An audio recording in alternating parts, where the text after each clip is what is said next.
was took an inoculating needle, stabbed the bacteria in the center of the plate, and this is how they grow.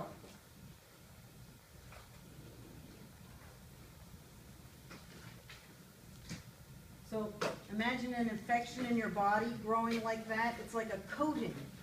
So it would be very hard for antibiotics to penetrate that. It's one of the things that makes them resistant to antibiotics.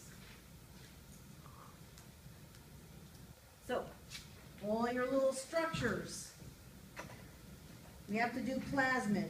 So we did cell wall. Oh, we didn't do cell wall. We got to do that. All right. Plasma membrane. You already know what a plasma membrane. The bacterial plasma membrane is not different from the eukaryotic plasma membrane. It's essentially the same phospholipid bilayer with proteins interspersed. It's just a little bit simpler. It's essentially the same thing. So if I use a drug that targets a plasma membrane of bacteria, I might get some side effects because I also have plasma membrane. Tetracyclines target ribosomes. Ribosomes are sites of protein synthesis. We'll talk more about them when we do genetics. Energy metabolism. We'll talk about that when we do how antibiotics work. Sulfur drugs interfere with the bacterium's ability to metabolize its nutrients. Isoniazid and rifampin, the reason I put those two up are because those are important drugs for treating tuberculosis.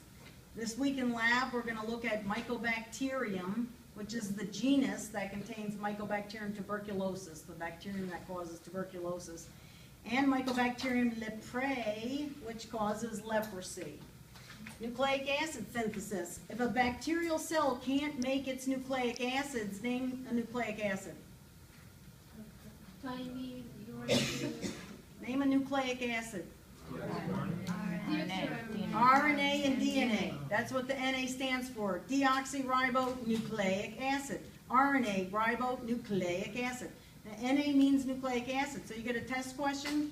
What kind of organic molecules, DNA or RNA? A nucleic acid. It's in the name. If a bacterial cell can't make RNA or can't make DNA, that's a problem.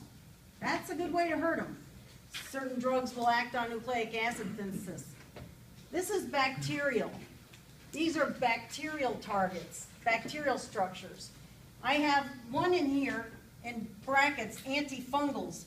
Just because I want you to know, we don't really cover that too much, but at some point you might need to study antifungal drugs when you're in a nursing program. Antifungal drugs, typically imidazoles, clotrimazole, even the monostat and that, they target the plasma membrane of fungal cells. That's how it gets them.